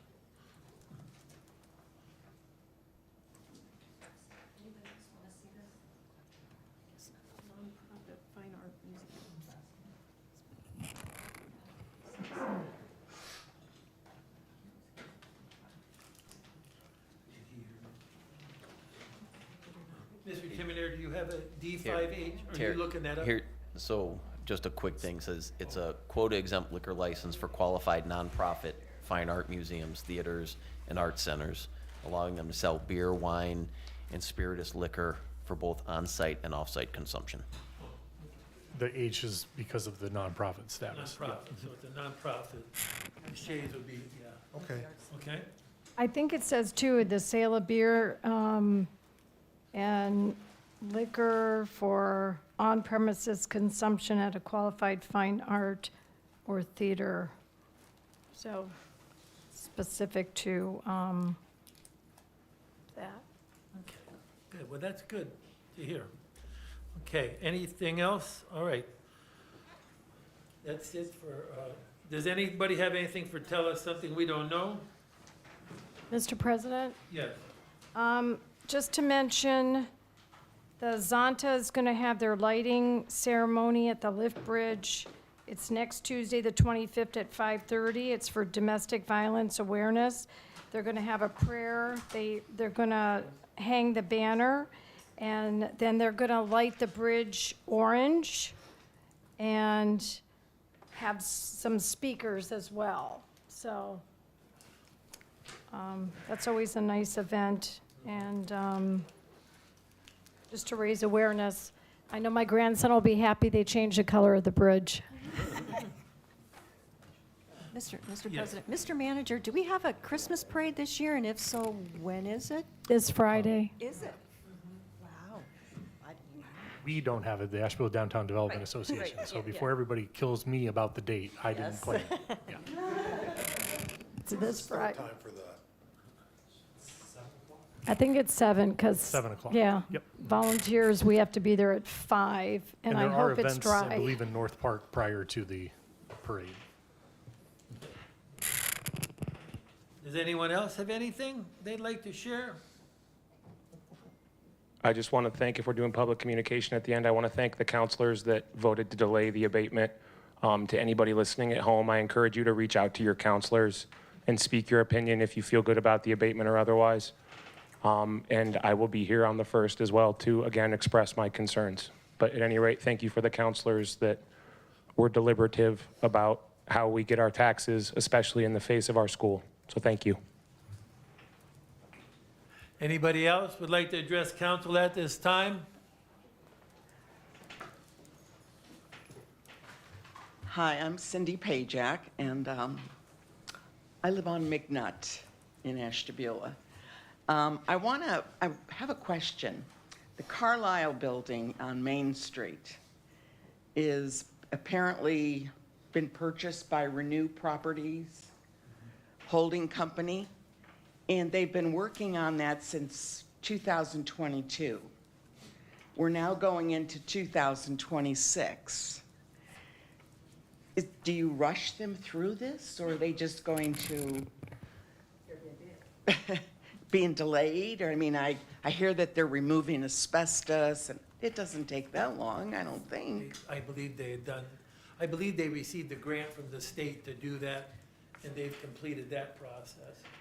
But I And mean, then we're they going haven't- on. Then they haven't done Yeah, much it's with like it 4 since. years. I mean, and there's another building across from Huntington Bank that's boarded up. I'm not sure who owns that, but these people that own these properties, can they just leave them hanging like this?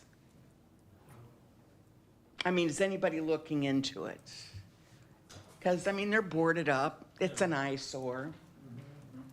So, We, we ask often about the Carlisle building, and we're told that they originally had one plan for it. They were gonna, I think, do senior housing or something, and then Yeah. it was gonna be a mixed-use kind of thing. So it's a company thing, we could ask about it, but I don't know there's much we could do in a way of, I other mean, than encourage, I don't think there's much we could do in a way. I mean, I guess our codes people go out and say something. Right, eventually they're gonna get cited for a code violation, and then it'll be a compliance issue, yes. ma'am. Because it's like, we're going into 4 years now. Yeah, Mr. President, Yeah. so there's been a lot of things stacked on top of this. If you remember, originally, they were going after LIHTC funding and historic tax credits. Our state representatives decided that you could no longer stack LIHTC funding on top of historic tax credits, so it took a whole funding option away from them. So that changed their modeling and performa a little bit. They did, as Mr. Roskovich mentioned, receive some grants to be able to clean out the property. Renewed Partners uses JCI Construction. They have been extremely busy with a lot of other projects in the area, and unfortunately, to our dismay, and we've mentioned this to them several times, it has delayed this project. 4 years. Yes, well, and, It'll be 4 years. yes. Well, I And can only that's say pretty long. the first rendition of the hotel was in 2018, and we just got it online last year. So unfortunately, development of that size does take some time. And as the solicitor mentioned, if we see, if it becomes what we believe is stalling or just not doing the project, then we'll start doing code enforcement. I mean, if they purchase a building and they're getting grants, why purchase a building? I mean, did they purchase that Carlisle building? Yes. But then they're getting grants to do what they need to get done. Which in a lot of cases, when you have a building of that size, and the primary grant that they've gone after is the historic tax credit. Yes. And then I've got another, I drive around the city, and I've brought this up before. I'm just cannot believe the sight of some of these homes. I have sent pictures and letters to codes, and asked them to look at the properties. And they have. If you go down Seymour, off of Prospect, some of them houses. I mean, one guy I sent a picture and gave him the address, even gave them the owner's name. And they did go by there, but the one guy just took his stuff and he's got a couch in the driveway. Stuff like that is what I'm seeing. We're seeing a lot of. Down at the end of my street, on the corner of North Bend Road and McNutt, there is a person that, why use the trash bin? Just throw it outside your backyard. That's a problem. Then there's another one on McNutt that their whole front yard is full of trash. And I know there's only 2 codes in compliance, but if you need help, I'll work for free. I'm just really concerned that this is a nice city. Geneva used to be not a great place to look at, and they've come a long way. And they have one person in codes, and that's it. And they've done great. And I fought this battle 10 years ago with the city manager, and I'm not going to mention his name, but I might as well have I was blue in the face. But these landlords need to take care of these properties. So that is my concern, and it's just because I do care about this city. I was born here. I love Ashtabula. So it's just, I hope we can really get into this and maybe we can hire more codes people. Again, I'll work for free. We just did hire another code person this past So week. that gives you two now. Now it gives us two, yeah. And McNutt isn't in the city, so we can't do anything, can't help you there, Oh, but, wow. Yeah, and Well, believe still, me. you can go down Seymour. There's a lot of, Oh, believe me, we know, yeah. I and- mean, and somebody, yeah, but Yeah. they, In fact, our last meeting, I don't know if you were here. No. Ms. Cooper gave us an update on how many properties that, and how many landlords they are dealing with. We're talking, properties in the hundreds that we're trying to deal with. it's really sad. It's, you know, if you live by those streets Yeah. and we're trying to redevelop the city. So, We share your frustration. all right, well, thank you. Thank you for coming. Mr. President, I want to ask a question. So back in the day, I know rental properties were inspected annually. What would it take workforce-wise for us to get back to that? It would take quite a bit. I can't tell you an exact number, but it would, with the amount of rentals that we have, to do it annually would take a lot. And I don't think the city ever did all of the rental properties annually. For Section 8, they did. We don't inspect Section 8. AMHA inspects Section 8.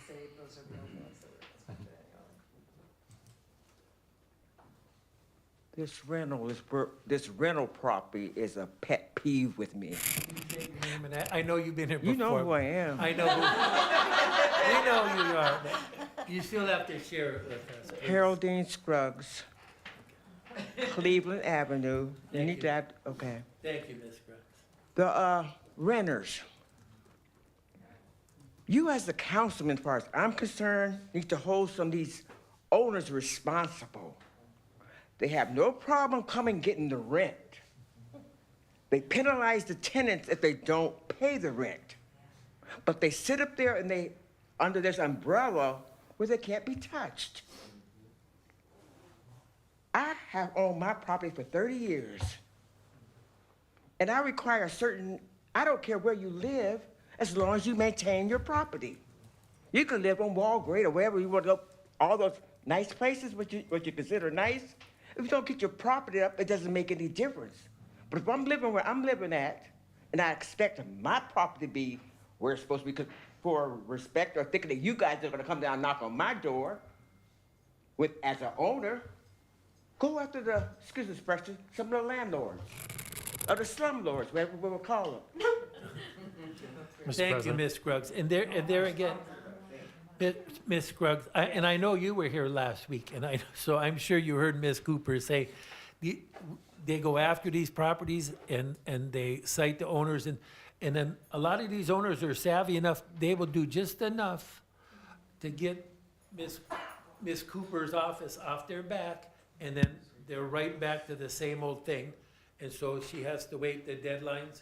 Am I saying that all wrong? Yes, sir, it's not my office, they get off their back, it's the court. The court, yeah, I'm sorry, the court. We yeah. get we file the complaint, we get the order, the court decides Yeah. how far to push it to get them in Yeah, compliance. and then they do just enough, and then we have to do it all through again, but, May I ask a question when I'm still standing? So Yeah. he as a property owner, you know. if you come up here and tell me to do something, I choose not to do it, you're gonna penalize me, right?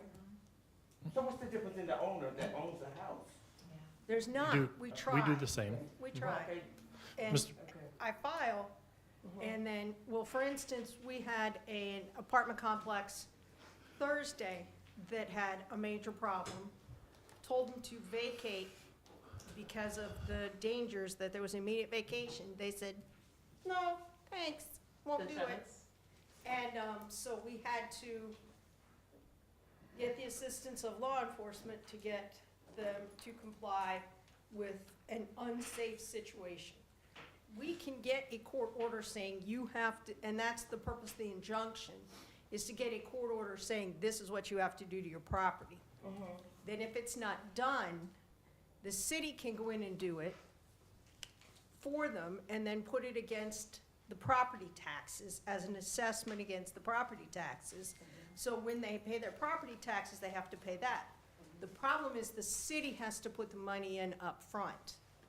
So if we were to clean every property that we have an injunction against, or that we're getting an injunction against, that's several $1,000s, plus the man-hours that they could be spending taking care of cleaning your street, because I know that you take pride in your street, and you should, and you're very concerned, we'd have to take somebody, for instance, off the street sweeper, when the few times it's working. I get that, that's a whole nother problem.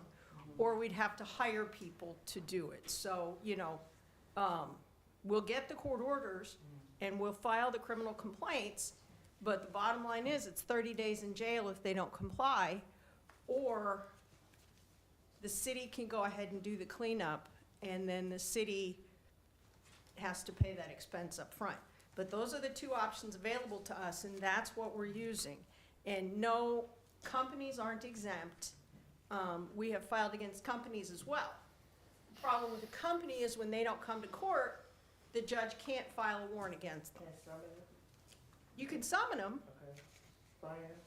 but you gotta get them in the courthouse first. The city could charge a security deposit the same way that they charge the tenants the security deposits, and then any repairs that For need to be what? done. Security deposit for what? So For habitability. Ms. Quirk, please.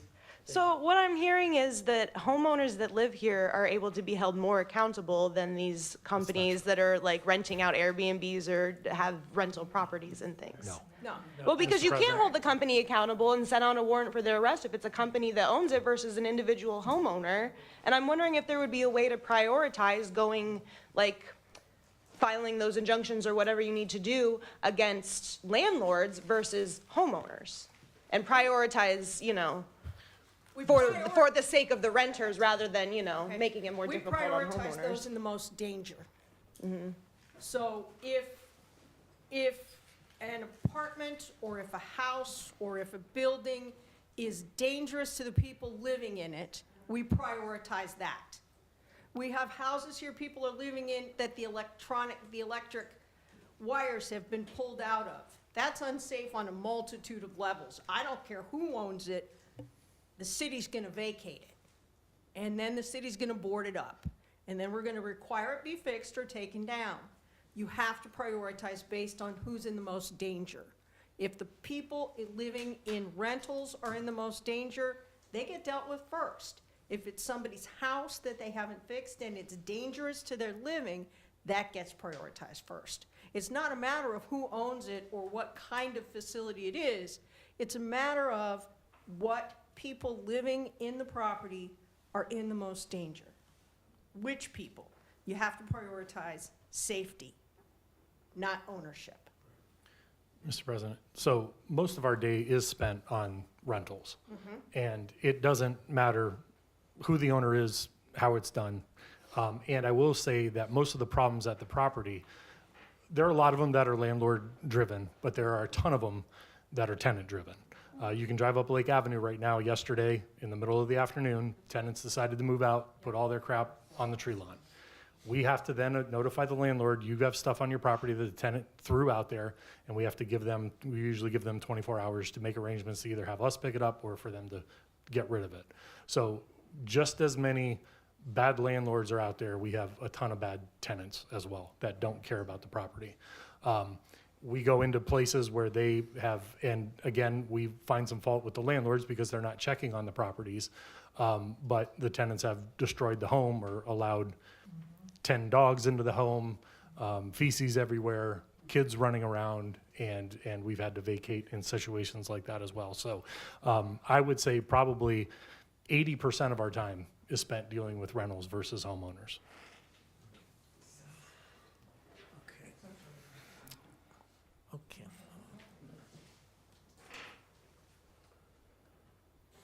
Okay.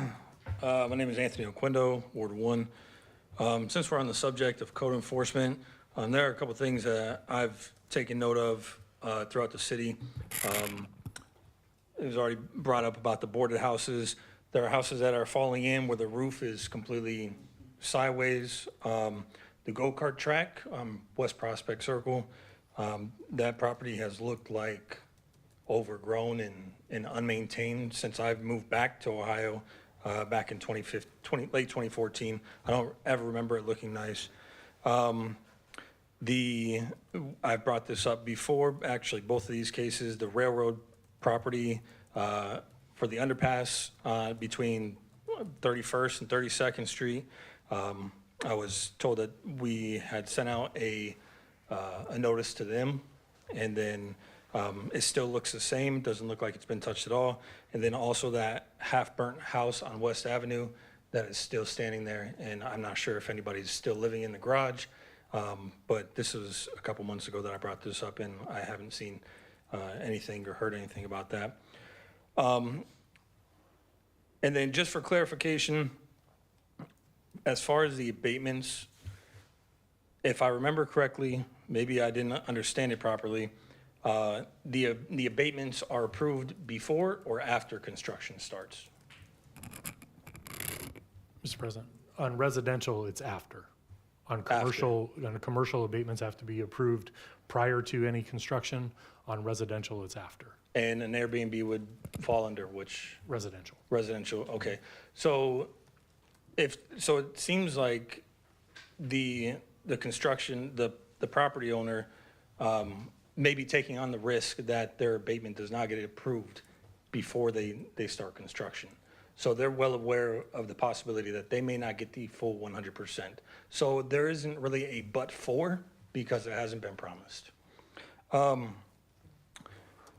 are you suggesting we tell them they can build a house and we'll abate it, and then after they build a house, we tell them you're not going to get the abatement? No, I don't think we should promise an abatement up front at all. I think there should be maybe a conversation that says, you know, we can bring this to council, but there's a possibility that it may get denied. Lastly, so I was kind of doing a little fishing online over the last day or so. I presume a lot of people have seen my post that I posted last night about the tent on down at the Gulf, and where the tent owner, whoever's camping out there, had put a private property no trespassing sign on their tent. I mean, it looks like it looks pretty elaborate. I mean, they've got a fire going inside the tent with a smokestack. They look pretty comfortable down there, and this is on city property. But also the other encampments that are to the, I guess it would be southeast of the river, south. There is a spot where it could be disputed as far as who owns it. Now, because there is a property, a parcel down there that whenever you look on the GIS map, it doesn't say who owns it. It just gives a volume and a page number. There are actually two parcels down there in the Gulf. And I have to ask, is there any discussion as far as figuring out who that property actually belongs to, whether it's Ashtabula Township or Ashtabula City? I'm not sure exactly which property you're talking about. So it would be south of the Route 20 viaduct and slightly east of the property that is owned by the City Port Authority, right there. And then there's another one north of the viaduct as well, or yeah, it would be north of the viaduct as well. Are you talking where the old Tannery Hill is? On the east bank. Okay, that would be the township. Not necessarily, because there is a parcel on the east bank of the river that is owned by the Ashtabula City Port Authority, and there is a parcel that abuts that does not have an owner listed. I've actually reached out to the county auditor, and if you give me a second, I will read the exactly what he said to me. The Port Authority does the whole county, so it's possible. I always believed that east of the river was the township.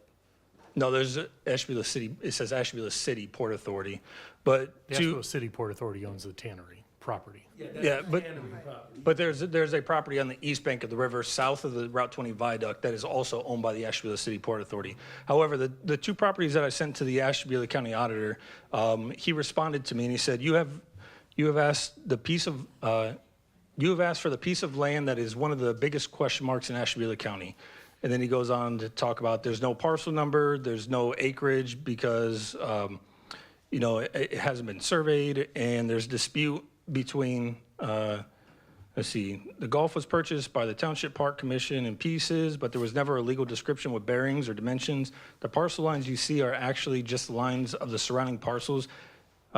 He says, if you want my opinion, I would say that most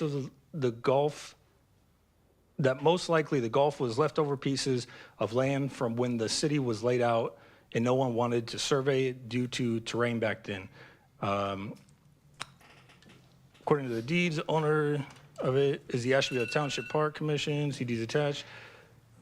But it essentially goes on to say that it's a joint effort for the city and the township to maintain it, but there's no actual owner listed. Okay, thank you, Mr. Quinn. Well, I don't think my question was answered. Well, we don't, yeah, it's gonna take some time. If the auditor doesn't know who owns it, we're not gonna.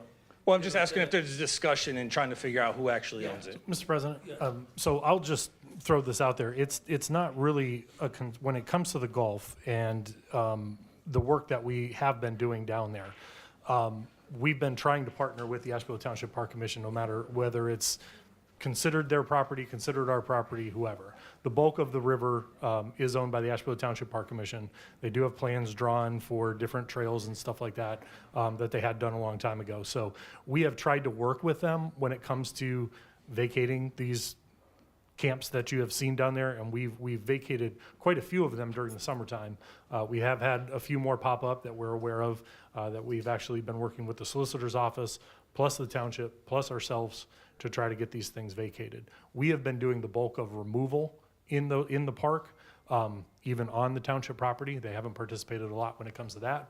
We did finally, earlier this year, get them to say nobody is to be camping in the park. That was a big sticking point that they hadn't come out and said for a long, long time. Now that they said that, we can enforce that. So we have been doing quite a bit of work down there.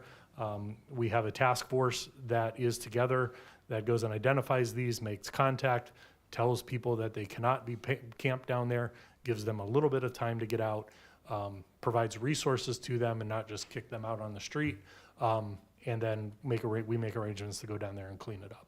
And has that been done with the so-called private property down there now? I don't know for sure. I can just tell you that when we are notified of or come across the camps, that's when we address them. Okay, well, yeah, I would just like to make it notified now, because the one that says private property is specifically on city property. The other ones on If you would give me the locations of those. I will send those to you. Please, thank you. And then the other 2 or 3 that are south of the viaduct, the reason I asked about that parcel is because those camps could be considered on that parcel, or if they're just a little bit more west, they could fall onto city property as well. So again, I'm not really concerned whether it's our property or the township property. If there's people camping there that shouldn't be, we would like to move them along. Perfect. I will get you the locations. Okay. So I have a question.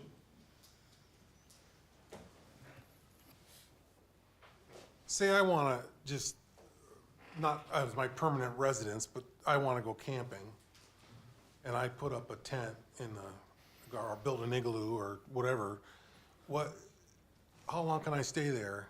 The township adopted a rule that says you cannot camp overnight within the township park. Okay.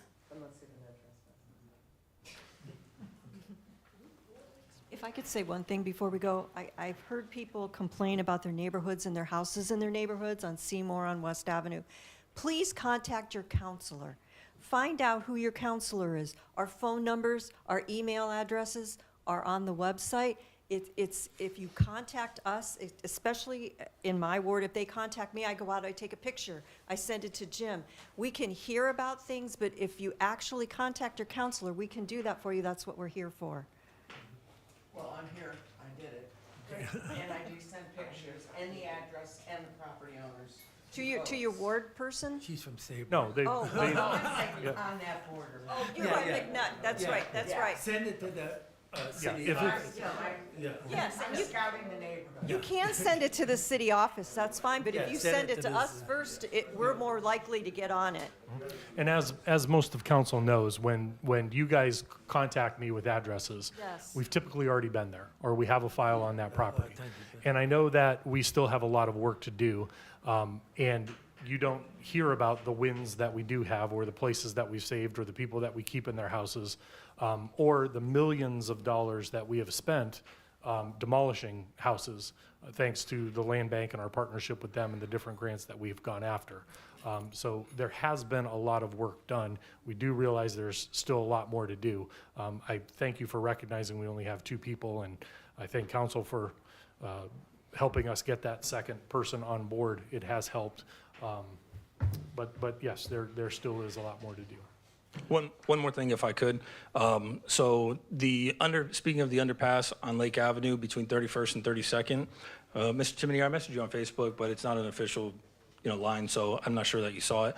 But the last inspection, based off of the report that Mr. Timonier had received back in May, the last inspection was October of 2024, and they have to do it annually, so they should have done another inspection October of this year. I was just curious if I could get any commitment from anybody on council or the city manager to request another report from the FRA. Mr. President, I'll be happy to request that report. I still am extremely disappointed that I had everyone here, so we could have got answers, and that meeting was cut short. And since that time, CSX has not responded to any of my requests. So that relationship has been pretty much severed, that I worked extremely hard to build. Thank you.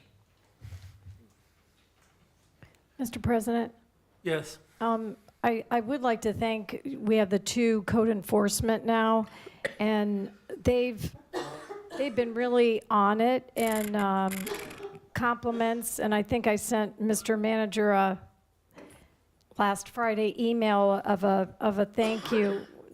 Sometimes those are few and far between, that the complaint goes out. I get calls all the time, emails all the time. I send it over to the manager, and then they were like, oh my gosh, the guy's out that same day, and then this is happening, or whatever. So we don't hear a lot about those ones, but it does really happen.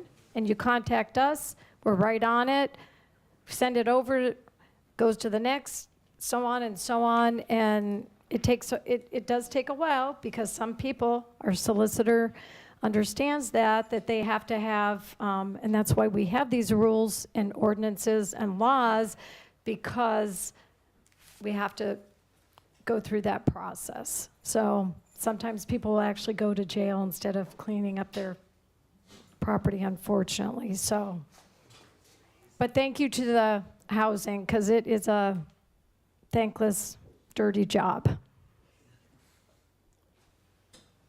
Okay, seeing no one else addressing council, we will adjourn, and we will come back on December 1st.